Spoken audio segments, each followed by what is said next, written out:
Okay, ध्यान दें। अब हम अपने अगले टॉपिक की तरफ बढ़ते हैं। ये टॉपिक इसलिए भी जानना बहुत ज़रूरी है क्योंकि हमारा टॉपिक है फोर्स, और ये इसलिए जानना ज़रूरी है क्योंकि आगे के चैप्टर्स में इसी का रोल है। इवन आप ये भी कह सकते हैं कि दुनिया में कोई भी काम जो हो रहा है, कोई भी चीज़ एक स्थान से दूसरे स्थान जा रही है, कोई भी चीज़ मोशन में है या कोई भी चीज़ रेस्ट में है, तो उसके पीछे कहीं ना कहीं इस एक एजेंट फोर्स का रोल है। तो चलिए, ज़्यादा कुछ अभी इसमें ना जानते हुए केवल फोर्स के बारे में बात करेंगे। देखिए, फोर्स का इंट्रोडक्शन समझाते हुए एक एग्जाम्पल, क्या कई एग्जाम्पल अभी सामने रखे जाएंगे आपके, लेकिन जैसे कुछ एग्जाम्पल लेते हैं। मान लीजिए अपने डेली लाइफ में हम लोग नोटिस करते हैं कि some muscular effort in the form of push और pull is needed to bring a stationary object into motion और to stop a moving object. जैसे कोई रेस्ट में कोई ऑब्जेक्ट है, अब उस ऑब्जेक्ट को मोशन में लाने के लिए हमें कुछ ना कुछ मस्कुलर फोर्स लगाना पड़ता है, अपना मस्कुलर इफर्ट लगाना पड़ता है, तब ना कोई चीज़ मोशन में आती है।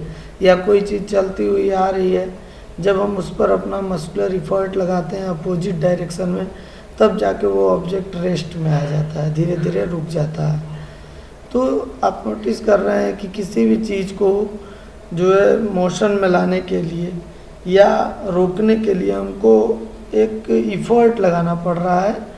जैसे इन जो एग्जांपल अभी दिया उसमें मस्कुलर इफ़र्ट लगाना पड़ रहा था। तो हम ये नोटिस कर रहे हैं कि पुश या pull of an object is known as force.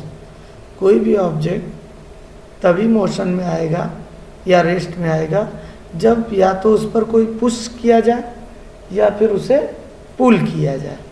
जब दबाएंगे तो वो ऑब्जेक्ट चलेगा या रुकेगा, जब खींचेंगे तब वो ऑब्जेक्ट चलेगा या रुकेगा। तो force can not be seen but effect of force on an object can be seen और फेल्ड। फोर्स को तो नहीं देखा जा सकता, लेकिन फोर्स का इफेक्ट, जो पुश या पुल, स्ट्रेच या प्लग, कुछ भी आप कर रहे हो, लिफ्ट, वो इफेक्ट हमें दिखता है, फोर्स नहीं दिखता।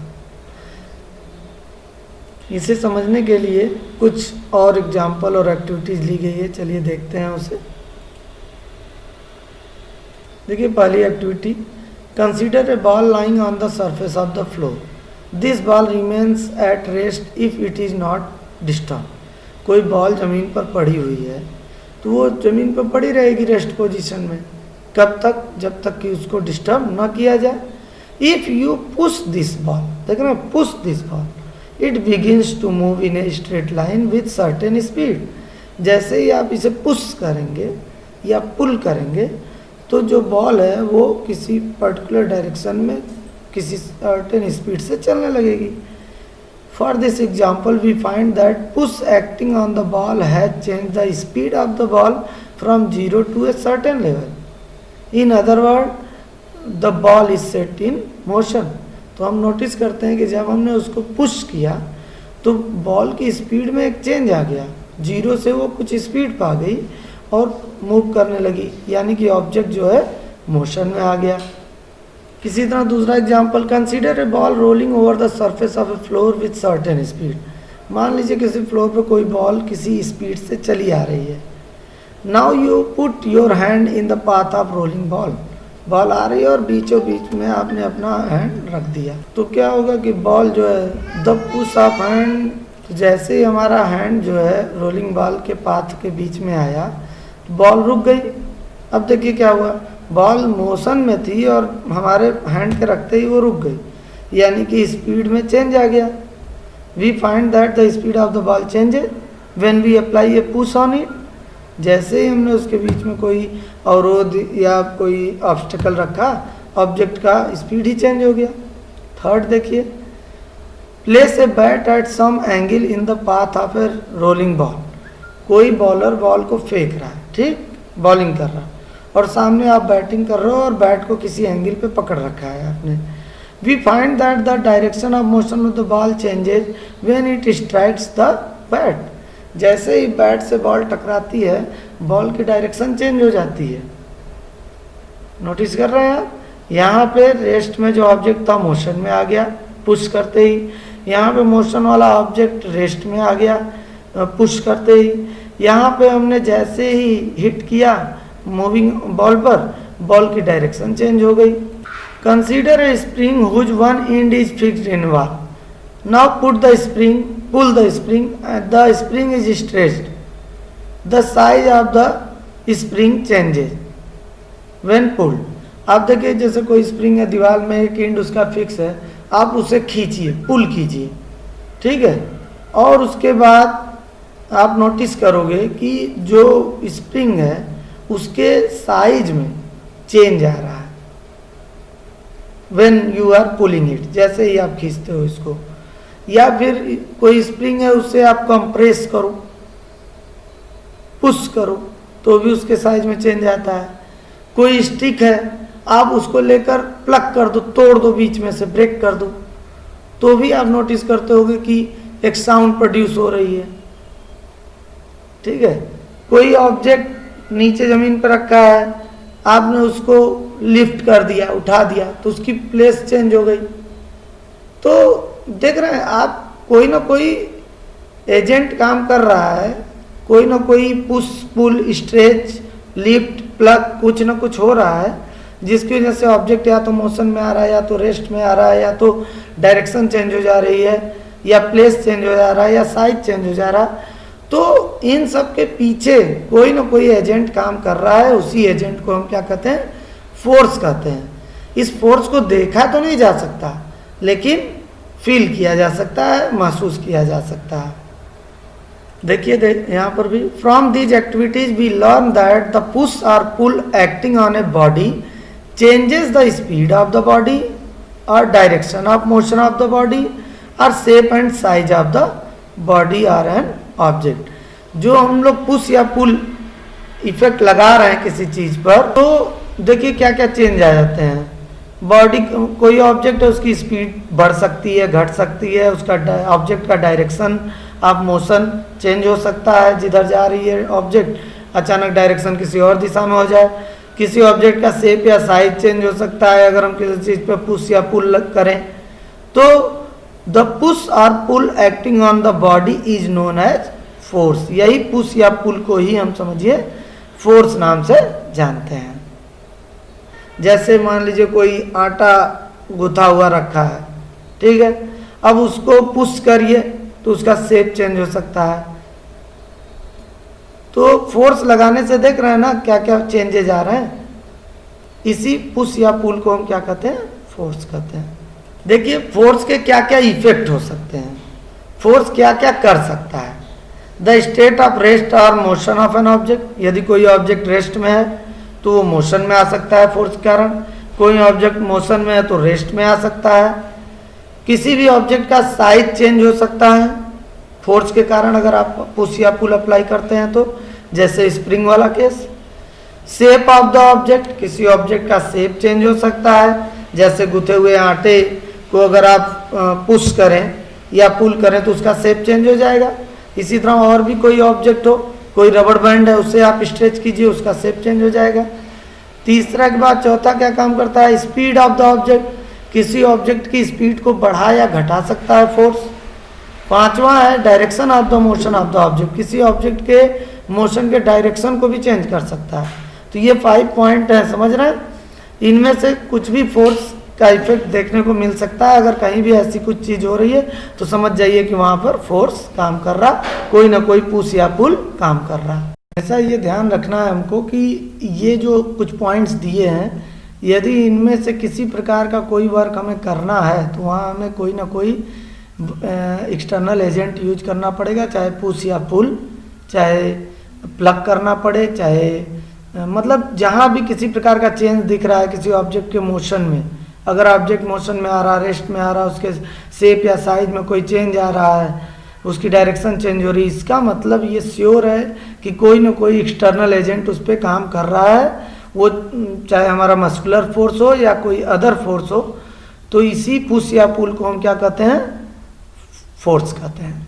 नेक्स्ट पॉइंट हमारा देखिए types of forces. Types of forces में देखिए 2 तरह के फोर्स बताए गए हैं, ठीक है। एक है कांटेक्ट फोर्स और दूसरा नॉन कांटेक्ट फोर्स। जैसा कि नाम से ही क्लियर है, कांटेक्ट फोर्स मीन्स ऑब्जेक्ट के बीच कांटेक्ट होगा और फिजिकल कांटेक्ट होगा, और नॉन कांटेक्ट फोर्स का मतलब कि ऑब्जेक्ट के बीच कोई फिजिकल कांटेक्ट नहीं होगा। देख लेते हैं इसको भी। कांटेक्ट फोर्स का क्या मतलब है? We call those forces as contact forces which result when two interacting bodies are in direct physical contact with each other. जब दो ऑब्जेक्ट एक दूसरे के साथ कांटेक्ट में हो, ठीक है, उनका डायरेक्ट कांटेक्ट हो एक दूसरे से, चाहे टक्कर मारे चाहे किसी तरह से, वो एक दूसरे से फिजिकली टच होने चाहिए, तो वहाँ पे जो फोर्स काम करेगा उस फोर्स को हम कहते हैं कांटेक्ट फोर्स। इसके कुछ एग्जांपल देखिए, जैसे मस्कुलर फोर्स, यदि हम किसी चीज़ को उठाएं, किसी चीज़ पे मारें, किसी चीज़ को मोड़ें, तो हम अपना मस्कुलर पावर लगाते हैं उस पर, तो उस ऑब्जेक्ट से हमारे हाथ का कांटेक्ट होता है, तो इसीलिए ये कांटेक्ट फोर्स है, muscular force. Frictional force, frictional force क्या होता है? वह फोर्स जो किसी चीज़ की गति का, मोशन का विरोध करता है। जैसे अगर आप बॉल को रोल करा दीजिए ज़मीन पे, ठीक, बॉल रोल होते जा रही है, लेकिन आप नोटिस करोगे कुछ दूर आगे जाने के बाद बॉल रुक जाती है। तो बॉल क्यों रुक जाती है? इसका मतलब कि कोई ना कोई फोर्स है जो उस बॉल पर काम कर रहा है और अपोजिट डायरेक्शन में, जो उसके मोशन को रोक रहा है। तो इसी मोशन को हम कहते हैं फ्रिक्शनल फोर्स। जो सरफेस होता है, कोई भी ज़मीन, कोई भी खुरदरा सरफेस, वो हर एक चीज़ पर एक अपोजिंग फोर्स लगाता है, उसकी गति को रोकता है, उसके मोशन को रोकता है। उसी के कारण हम लोग ज़मीन पे चल पाते हैं। यदि फ्रिक्शन ना हो तो हम सरफेस पे स्लिप कर जाएंगे, ठीक है। फ्रिक्शन कारण ही हम चल पाते हैं, वो हमारे चलने की गति का विरोध करता है। लेकिन हम लोग चूंकि खाना खाए रहते हैं भाई, तो फोर्स लगाते जाते हैं और आगे बढ़ते जाते हैं। तो देख रहे हैं हमारे पैर और ज़मीन के बीच भी कांटेक्ट है। कोई ग्लास आप पकड़ के उठा रहे हो, तो ग्लास कैसे उठ गया? क्योंकि आपके हाथ और ग्लास दोनों के बीच, जो ग्लास का सरफेस है और आपके हाथ का सरफेस है, उन दोनों के बीच फ्रिक्शनल फोर्स काम कर रहा है, जिसकी वजह से वो ग्लास पकड़ लेते हैं हम और वो उठ जाता है आसानी से। उसके बाद तीसरा है रेजिस्टेंस, एयर रेजिस्टेंस फोर्स। भाई आप जब कोई बॉल को ऊपर फेंकते हो तो आप नोटिस करते हो बॉल ऊपर जाती है, बॉल ऊपर जाते जाते ऐसा तो है नहीं कि स्पेस में चली जाती है, धीरे धीरे ऊंचाई पे जाने के बाद एक जगह रुकती है, फिर वापस नीचे गिरने लगती है। क्यों? क्योंकि जब हम बॉल को ऊपर फेंकते हैं तो हमने उसको एक एनर्जी दिया, फोर्स लगा के फेंका, लेकिन जब बॉल ऊपर जाने लगती है तो उस पर एयर जो है, चारों तरफ एयर भरी है, तो वो एयर उसको रोकती है, उसको रेजिस्टेंस, उसका विरोध करती है उसको ऊपर आने का। तो तब तक तो बॉल ऊपर जाती है जब तक हमने जितनी एनर्जी दिया है वो विरोध करते हुए एयर का ऊपर तक जाती है। लेकिन एक समय आता है जब वो एनर्जी खत्म हो जाती है और फिर बॉल नीचे गिरने लगती है। तो इसे कहते हैं एयर रेजिस्टेंस फोर्स, ठीक है। जैसे आपने सुना होगा कल्पना चावला का स्पेसक्राफ्ट जब वापस आ रहा था तो वो जल गया था। क्यों जल गया था? एयर से जल गया था, एयर फ्रिक्शन कारण। क्योंकि जो रॉकेट है उस पर एयर फ्रिक्शन, एयर का फोर्स बहुत ज़्यादा लगने लगा और उसकी रगड़ से क्या हुआ, आग लग गई प्लेन में, एयरक्राफ्ट में, और वो जल गया, ब्लास्ट हो गया। तो ये एग्जाम्पल्स हैं, muscular force, frictional force, air resistance force, ये सब कॉन्टेक्ट फोर्स के एग्जाम्पल हैं। देखिए नेक्स्ट पॉइंट हमारा है non contact force, action at a distance. ऐसा फोर्स जो थोड़ी दूरी पर से काम करे, physical contact no. We call those forces as non contact forces which can cause their effects even while the two interacting bodies are not in direct physical contact with each other। मतलब ऐसा force जो जहाँ object आपस में physically contact में भी नहीं है, एक दूसरे से टच में भी नहीं है, लेकिन उसके बाद भी कोई इफेक्ट वहाँ पर काम कर रहा है। Here they are able to exert a push or pull despite their separation। वो मतलब दो ऑब्जेक्ट एक दूसरे से दूरी पे हैं, लेकिन इसके बाद भी वो एक दूसरे पर पुश या पुल लगा पा रहे हैं, इफेक्ट लगा पा रहे हैं। तो इस तरह के फोर्स को हम क्या कहते हैं, नॉन कॉन्टेक्ट फोर्स। कुछ एग्जांपल देख लेते हैं। देखिए gravitational force, magnetic force, electric force. अब बेटे देखिए ग्रेविटेशनल फोर्स क्या होता है। आप सबको पता है कि अगर हम लोग अर्थ पर हैं, धरती पर हैं, तो कहीं ना कहीं एक फोर्स काम करता है हमारे और अर्थ के बीच में। अर्थ हमें अपनी ओर खींचता है और हम अर्थ को अपनी ओर खींचते हैं, ठीक है। इसी फोर्स के कारण हम लोग अर्थ पर हैं। अगर ये फोर्स खत्म हो जाए तो अर्थ पर कोई चीज़ नहीं रहेगी, सारी चीज़ें स्पेस में चली जाएंगी, उड़ जाएंगी। तो अब देखिए प्रॉब्लम क्या है कि ये जो फोर्स है, कोई भी दो हैवी बॉडीज हैं, कोई भी दो बॉडीज, किसी टेबल और चेयर के बीच में, आपके मम्मी पापा के बीच में, आपके और पापा के बीच में, या कोई भी मोबाइल और टेबल के बीच में, कोई भी दो चीज़ ले लिए पूरे यूनिवर्स में, तो वो दो चीज़ें एक दूसरे को एक फोर्स से खींचती हैं। हाँ, लेकिन वो फोर्स इतना कम होता है कि हम उसे नोटिस नहीं कर पाते। तो इस फोर्स को कहते हैं ग्रेविटेशनल फोर्स। अब देखिए कोई भाई हम दो ऑब्जेक्ट, एक दो कुर्सी रखी हुई है, चेयर, एक दूसरे से दूर हैं, लेकिन इसके बाद भी इनके बीच एक फोर्स लग रहा है। तो इस कोई कांटेक्ट तो है नहीं इनके बीच, लेकिन फोर्स काम कर रहा है। इसी तरह जैसे हमारे सन के चारों तरफ कई प्लैनेट्स चक्कर लगा रहे हैं, तो वो प्लैनेट्स क्यों चक्कर लगा रहे हैं भाई, सन को छोड़ के क्यों नहीं चले जाते? तो वो इसलिए चक्कर लगा रहे हैं क्योंकि सन उन प्लैनेट्स पे एक फोर्स लगा रहा है और वो प्लैनेट्स सन पे एक फोर्स लगा रहे हैं। और वो फोर्स कौन सा है? Gravitational force. वो दोनों चीज एक दूसरे को अट्रैक्ट कर रही हैं, ठीक है, बैलेंस है। तो उसी फोर्स के कारण प्लैनेट सन के चारों ओर चक्कर लगा रहे हैं। तो देख रहे हैं इनके बीच कोई कांटेक्ट नहीं है, लेकिन फोर्स काम कर रहा। तो इस फोर्स को कहते हैं ग्रेविटेशनल फोर्स। ये एक नॉन कांटेक्ट फोर्स है। फिर नेक्स्ट एग्जांपल है हमारा मैग्नेटिक फोर्स। अरे भाई आप कोई दो मैग्नेट ले लो, ठीक है। अब उन दोनों मैग्नेट को एक दूसरे के पास लाओ, तो आप पाएंगे कि दोनों मैग्नेट एक दूसरे के कांटेक्ट में भी नहीं आते हैं और वो एक दूसरे को रिपेल या अट्रैक्ट करने लगते हैं। या तो दो मैग्नेट जब सामने सामने पास लाएंगे तो या तो वो एक दूसरे से अट्रैक्ट हो जाएंगे या फिर एक दूसरे से दूर जाने लगते हैं। तो अब देखिए इनके बीच कोई फिजिकल कांटेक्ट नहीं है, लेकिन इसके बाद भी कोई इफर्ट यहाँ काम कर रहा है। तो बिना फिजिकल कांटेक्ट के यह फोर्स काम कर रहा है। तो मैग्नेटिक फोर्स भी कैसा फोर्स हुआ? Non contact force. ओके, अब अगला पॉइंट देखिए इलेक्ट्रिक फोर्स। अब इलेक्ट्रिक फोर्स देखिए क्या है। अब जैसे आप लोगों ने फील किया होगा कभी कभी कि घर के कमरे पे जो दरवाज़ों पे पर्दे टंगे रहते हैं, ठीक है, पॉलिस्टर वगैरह के, तो आप नोटिस करते हो कि कभी कभी अचानक आप अपने भाई को, बहन को, किसी को टच करते हो तो एक स्पार्क, चट से एक आवाज़ आती है, स्पार्क की आवाज़ आती है। तो वो स्पार्क क्यों आता है?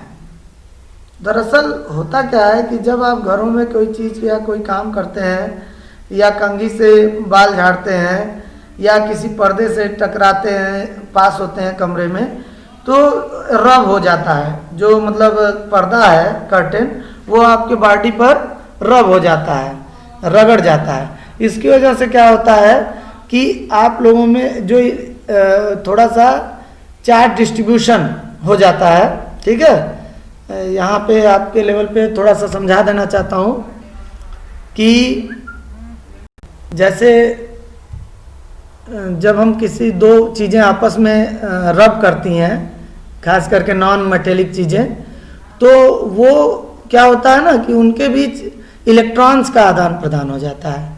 कुछ इलेक्ट्रॉन्स दूसरे ऑब्जेक्ट पे चले जाते हैं। तो इसकी वजह से क्या होता है, एक ऑब्जेक्ट पॉजिटिव हो जाता है, एक ऑब्जेक्ट निगेटिव हो जाता है, निगेटिवली चार्ज, और एक ऑब्जेक्ट हो जाता है पॉजिटिवली चार्ज। भाई जिस पर से इलेक्ट्रॉन गए वो पॉजिटिवली चार्ज हो गया और जिस पर इलेक्ट्रॉन गए वो निगेटिवली चार्ज हो गया। तो अब ये प्लस माइनस का हिसाब हो गया। तो ये प्लस और माइनस जब कांटेक्ट में आते हैं, जैसे बैटरी में प्लस और माइनस को टच कराइए तो स्पार्क होता है ना, तो इसी तरह जब ये दोनों ऑब्जेक्ट एक दूसरे के कांटेक्ट में आते हैं तो इलेक्ट्रिक डिस्चार्ज होता है, यानी इलेक्ट्रॉन बड़ी तेजी से एक दूसरे की तरफ भागते हैं इक्वल करने के लिए अपनी संख्याओं को। तो इस वजह से स्पार्क होता है। इसको कहते हैं इलेक्ट्रिक फोर्स। अगर इसको आपको कभी प्रैक्टिकली करके देखना हो तो आप कोई फाइबर की चेयर ले लीजिए, ठीक है, और उस चेयर पर पैर ऊपर करके बैठ जाइए और अपने भाई या बहन को कहिए कि टॉवेल से पीछे की तरफ, चेयर के पीछे वाले हिस्से पर आप पीठ सटा कर बैठ जाइए, टच करा के वो चेयर से, और भाई या बहन को कहिए कि पीछे वाली चेयर पे भाई आप 20 टाइम्स मारो उस टॉवेल से, पीटो। तो अब 20 टाइम्स या 50 टाइम्स पीटने के बाद अपने भाई को कहो कि भाई आप जो है अब बिना चप्पल के, बिना स्लीपर के जमीन पे खड़े होके मेरे को टच करो। तो जैसे ही आपका भाई टच करेगा तो एक झटका लगेगा, स्पार्किंग होगी, ठीक है। तो यही, इसी को कहते हैं इलेक्ट्रिक डिस्चार्ज। तो देख रहे हैं अब दोनों ऑब्जेक्ट के बीच एक फोर्स काम कर रहा है, वो इलेक्ट्रिक फोर्स है, और जैसे ही आपने टच किया वो अपीयर हो गया, वो दिखने भी लगा। तो ये सारी चीजें, electric force, magnetic force, gravitational force, ये सब आपके नॉन कांटेक्ट फोर्स के एग्जाम्पल हैं। ओके, ध्यान दीजिए, जो अभी मैंने बताया contact and non contact forces, उसके अलावा भी दो और तरह के फोर्स होते हैं। वो तो बता ही दिया गया कि यूनिवर्स में कितने तरह के फोर्स हो सकते हैं, कांटेक्ट फोर्सेज भी हो सकते हैं, नॉन कांटेक्ट फोर्सेज भी हो सकते हैं, और उनके कुछ एग्जाम्पल भी दिए गए। लेकिन यहाँ अब जो अगला बताने जा रहा हूँ, बैलेंस्ड एंड अनबैलेंस्ड फोर्स, इनका रोल बहुत बड़ा है, ठीक है। मतलब कि क्या क्या इसके इफेक्ट हो सकते हैं उसके बारे में आप पढ़ेंगे। तो सबसे पहला टॉपिक हमारा है बैलेंस्ड फोर्स। जैसा कि नाम से ही क्लियर है, बैलेंस्ड फोर्स, यानी कि यदि किसी ऑब्जेक्ट पे दो तरफ से फोर्स लग रहे हों और वो इक्वल एंड अपोजिट हो, दो तरफ से फोर्स लग रहा है किसी ऑब्जेक्ट पे और वो इक्वल एंड अपोजिट है, बिल्कुल बराबर और एक दूसरे के विपरीत दिशा में काम कर रहे हैं, तो रिजल्टेंट क्या होगा?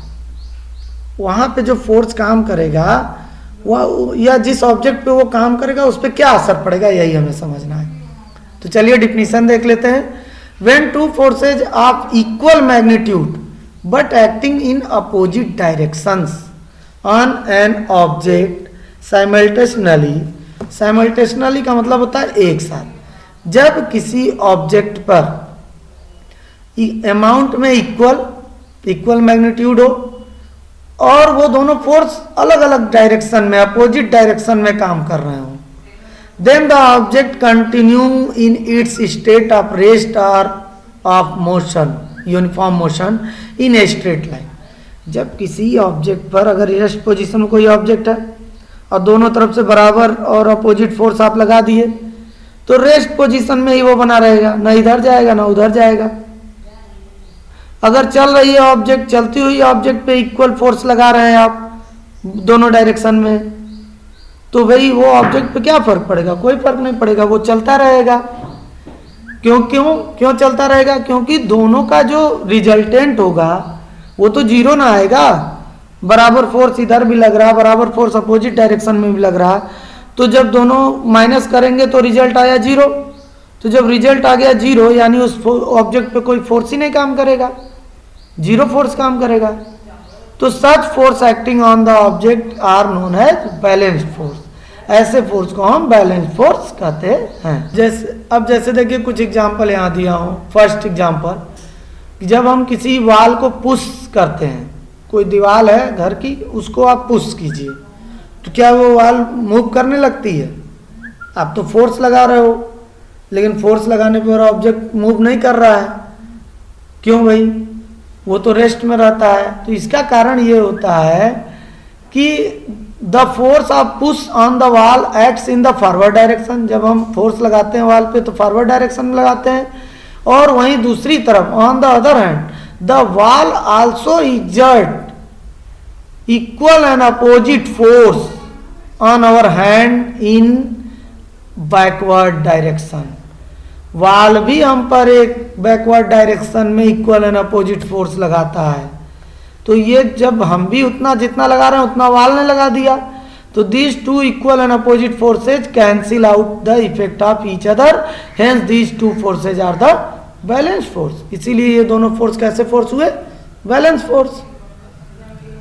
अब देखिए दूसरा एग्जांपल इसी तरह, जैसे मान लीजिए कोई हैवी बॉक्स है, घर का कोई चौकी है या हैवी बॉक्स है कोई रखा हुआ, अब उस बॉक्स को, उस बक्से को आप धक्का दे रहे हो, पुश कर रहे हो, but the box was not moving. तो जब इतना फोर्स हम लगा रहे हैं तो वो फोर्स जा कहाँ रहा है भाई, कहाँ खर्च हो रहा, कैसे वो इफेक्ट नहीं दिखा रहा है? तो उसका रीजन ये है कि जब आप बॉक्स को पुश कर रहे हो तो बॉक्स जो है जमीन सरफेस से भी तो कांटेक्ट में है, तो बॉक्स और सरफेस के बीच एक फ्रिक्शनल फोर्स काम कर रहा है जो कि उसके मोशन को अपोज कर रहा है। ठीक है, तो जब आप फोर्स बॉक्स पे लगा रहे हो तो इस फोर्स को कौन बैलेंस कर रहा है? बॉक्स और जमीन के बीच लगने वाले फ्रिक्शनल फोर्स द्वारा ये बैलेंस हो रहा है। जितना फोर्स आप बॉक्स पे लगा रहे हो उतना ही फ्रिक्शनल फोर्स जमीन उस बॉक्स पे उल्टी दिशा में लगा रहा है। तो अब हो क्या रहा है, देखिए यहां दिया भी है, this force is balance by the force of friction between the lower surface of the box and the surface of the floor. ये देखिए आप यहाँ फोर्स लगा रहे हो और नीचे ये जमीन और इस बॉक्स के बीच में फोर्स ऑफ फ्रिक्शन काम कर रहा है अपोजिट डायरेक्शन में। आप इधर फोर्स लगा रहे हो, फ्रिक्शन इधर काम कर रहा, तो अब क्या हुआ, इक्वल अमाउंट है, तो नेट फोर्स क्या हो गया, 0। तो दो force of push and force of friction are known as balance force. इसीलिए किसी भी दिशा में ऑब्जेक्ट बढ़ ही नहीं रहा, जिस पोजीशन में उसी पोजीशन में रह रहा। ठीक है, तो यानी जो बैलेंस्ड फोर्स होते हैं वो किसी ऑब्जेक्ट के स्टेट में कोई चेंज देखिए नहीं ला पा रहे हैं। अगर ऑब्जेक्ट रेस्ट में है और दोनों तरफ से इक्वल फोर्स लग रहा है अपोजिट दिशा में, तो ऑब्जेक्ट रेस्ट में ही रहेगा। मोशन में है और दोनों तरफ से फोर्स लग रहा है इक्वल अमाउंट, तो ऑब्जेक्ट जो है मोशन में ही रहेगा। यानी कि ऑब्जेक्ट जो है मतलब बैलेंस फोर्स किसी ऑब्जेक्ट के स्टेट को चेंज नहीं कर सकता, ना रेस्ट ना मोशन, कोई चेंज नहीं ला सकता। देखिए उस केस में क्या होगा, the box does not move as long as the force of push is equal to the force of friction. अब दोनों फोर्स बराबर हो गए, जितने फोर्स से हम धक्का दे रहे हैं तो उतना फोर्स ऑफ फ्रिक्शन भी लग रहा है नीचे सरफेस पे। तो the box will start moving as soon as the force of push becomes more than the force of friction.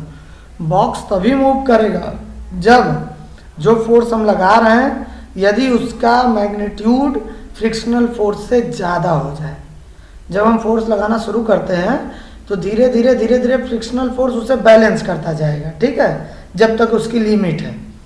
लेकिन अगर आप इधर कई लोग मिलकर फोर्स लगाने लगे तो फोर्स का मैग्नीट्यूड बढ़ गया आपके द्वारा लगाया जाने वाला, तो फोर्स ऑफ फ्रिक्शन उसकी एक लिमिट है ना भाई, वो एक लिमिट तक बैलेंस करेगा आपके फोर्स को।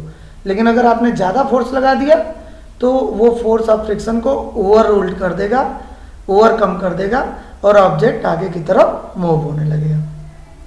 अगला एग्जांपल देखिए, टग ऑफ वार का भी है, जो रस्सी का खींचा खींची गेम हम लोग खेलते हैं। Two teams pull a rope in opposite direction, अलग अलग दिशा में वो अपोजिट डायरेक्शन में लोग दो टीमें खींचती हैं रस्सी को। If the rope does not move in any direction in spite of the fact that both the teams are applying forces in opposite direction. भाई दोनों तरफ की टीम अगर इक्वल फोर्स अप्लाई कर रही है अपोजिट डायरेक्शन में, then the force applied by both the teams are known as balance force. तो अब देखिए जब दोनों टीम बराबर बराबर फोर्स लगाएंगी तो आप देख सकते हैं कि ना इधर जाएगा ना इधर जाएगा, ऑब्जेक्ट मतलब वो वहीं पे रहेगा सेंटर पॉइंट के पास ही। तो इसका मतलब बैलेंस फोर्स जो है ना वो किसी ऑब्जेक्ट के जो है स्टेट ऑफ रेस्ट या मोशन को चेंज नहीं कर सकता। अगर ऑब्जेक्ट रेस्ट में है तो रेस्ट ही में रहेगा बैलेंस फोर्स लगने पर भी, और अगर मोशन में है तो मोशन में ही रहेगा, यूनिफॉर्म मोशन में ही। यानी बैलेंस फोर्स से किसी ऑब्जेक्ट के रेस्ट या मोशन पे फर्क नहीं पड़ता। चलिए अब अनबैलेंस फोर्स भी देख लेते हैं, थोड़ा सा ये भी देख लीजिए। द नेट फोर्स यानी कि दोनों फोर्स का sum acting on the object is 0 whenever balance force act on it. अभी बता रहा था मैं, अगर भाई दोनों एक ही डायरेक्शन में काम करने लगे फोर्स तब तो वो बैलेंस नहीं ना होंगे। अपोजिट डायरेक्शन में लग रहे हैं, इक्वल फोर्स लग रहे हैं, तो अब जब दोनों को ऐड करेंगे तो दोनों की डायरेक्शन अलग अलग है, तो दोनों का जो रिजल्ट आएगा वो 0 आएगा। तो बैलेंस फोर्स का जो नेट फोर्स होता है वो 0 होता है। अब देखिए अनबैलेंस फोर्स क्या है, जस्ट बैलेंस फोर्स का अपोजिट। थोड़ा सा उसमें चेंज क्या आ जाएगा, अपोजिट नहीं सेम ही है, बस अंतर ये आ जाएगा कि जो हम लोग इक्वल एंड अपोजिट फोर्स लगा रहे थे बैलेंस में, अब यहाँ देखिए अनइक्वल मैग्नीट्यूड वाला फोर्स काम करने लगा। When two forces of unequal magnitudes act in opposite directions on an object simultaneously, जब किसी ऑब्जेक्ट पर अलग अलग डायरेक्शन में, अपोजिट डायरेक्शन में दो फोर्स काम कर रहे हैं, एक फोर्स ज़्यादा है और दूसरा फोर्स कम है अनइक्वल मैग्नीट्यूड का, then the object moves in the direction of large force, तो ऑब्जेक्ट किस डायरेक्शन में जाने लगेगा, लार्ज फोर्स वाले डायरेक्शन की तरफ जाने लगेगा। These forces acting on the object are known as unbalanced force. अब इसको एक एग्जांपल से समझते हैं। जैसे मान लीजिए कि कोई टेबल है, उसे उस मतलब दो स्टूडेंट हैं, राम और श्याम। राम थोड़ा मजबूत है, हेल्दी है, मोटा है, और श्याम थोड़ा सा वीक है, ठीक। अब एक टेबल है, उसको दोनों तरफ से राम और श्याम अपनी अपनी तरफ खींचने लगे। राम ने अपनी तरफ खींचना शुरू किया और जो है श्याम ने अपनी तरफ खींचना स्टार्ट किया। तो भाई अब देखिए राम और श्याम जो फोर्स लगाएंगे टेबल पे, तो बराबर फोर्स तो लगाएंगे नहीं, क्योंकि राम तो मोटा है, मजबूत है, और श्याम पतला ही है, कमज़ोर है। तो श्याम कम फोर्स लगा पाएगा और राम ज़्यादा फोर्स लगा पाएगा। तो जाहिर सी बात है कि देखिए अब अनइक्वल मैग्नीट्यूड हो गया। राम के द्वारा लगाया जाने वाला फोर्स ज़्यादा हो गया, श्याम के द्वारा लगाया जाने वाला फोर्स कम हो गया, और दोनों फोर्स देखिए अपोजिट डायरेक्शन में काम कर रहे हैं। तो अब ऑब्जेक्ट किधर जाएगा, अब ऑब्जेक्ट जाएगा अधिक फोर्स की तरफ, यानी राम के द्वारा जिधर फोर्स लग रहा है, राम की तरफ टेबल खिसक जाएगा।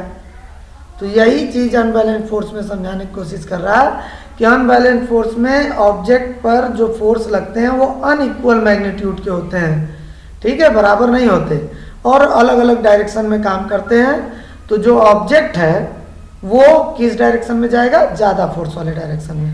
तो इस तरह से ये दोनों फोर्स कैसे कहलाएंगे, अनबैलेंस फोर्स। देखिए इस एग्जाम्पल में भी यही समझाया है कि when a boy drags a box on the floor, कोई बॉक्स है फ्लोर पर रखा है, उसे वो बच्चा खींच रहा है या धक्का देने की कोशिश कर रहा है, ठीक है, खींच रहा है।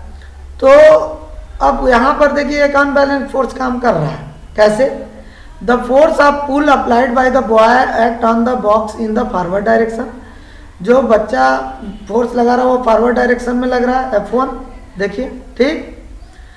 और the force of friction between the lower surface of the box and surface of the floor acts in the backward direction. अब फोर्स ऑफ फ्रिक्शन जो है जमीन और बॉक्स के बीच में जो लग रहा है वो अपोजिट डायरेक्शन में इधर काम कर रहा है। The box moves in the direction of unbalanced force. अब ऑब्जेक्ट जो है किस डायरेक्शन में मूव करेगा, जिधर ज़्यादा फोर्स लग रहा होगा।